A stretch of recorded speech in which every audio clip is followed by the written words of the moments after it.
துறை அலுவலர்கள் வந்திருக்காங்க. அவங்க கருத்துக்களை வந்து இங்கே நம்ம ஊராட்சியில் இதுவரை செய்த பணிகள், இப்போ இனி அடுத்த நடைபெற உள்ள பணிகள் சம்பந்தம் பேசுவாங்க. அதில் மக்கள் ஏதாவது ஐயங்கள் இருந்தால் கேள்வி கேட்கலாம். முதல்ல வருவாய்த்துறை.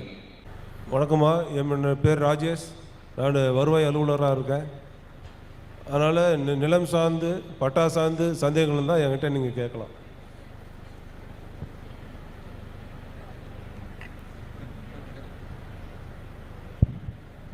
ஐயா வணக்கம். நான் 25 வருஷமாக ஒரு 2 ஏக்கரா தரிசு நிலத்தை விவசாயம் பண்ணிகிட்ருக்கேன்.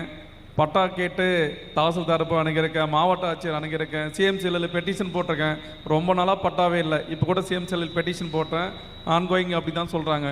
அதுக்கு சீக்கிரம் பட்டா கொடுத்தா நல்லா இருக்கும். வருவாய்த்துறையிலேருந்து அலுவலர் பேசியிருக்காரு. கிராம நிர்வாக அலுவலர் பின்னாடி உங்கள் பக்கத்துலேயே இருக்காங்க. அவங்க உங்களுக்கான பதிலை சொல்லுவாங்க. அனைவருக்கும் வணக்கம். நீங்கள் என்னென்ன ஆவணங்கள் வச்சுருக்கீங்கிறத நீங்கள் அலுவலகத்தில் கொண்டு வந்து கொடுங்க. உங்களுக்கு தகுதியின் அடிப்படையில் உடனடியாக நாங்கள் பட்டா போட்டுருக்கு ஏற்பாடு பண்ணி கொடுத்துறோம். ஊராட்சி தலைவர்கிட்ட நான் பேசிடுறேன். நான் நீங்கள் ஆஃபீஸில் நீங்கள் என்னை பாருங்கள். நீங்கள்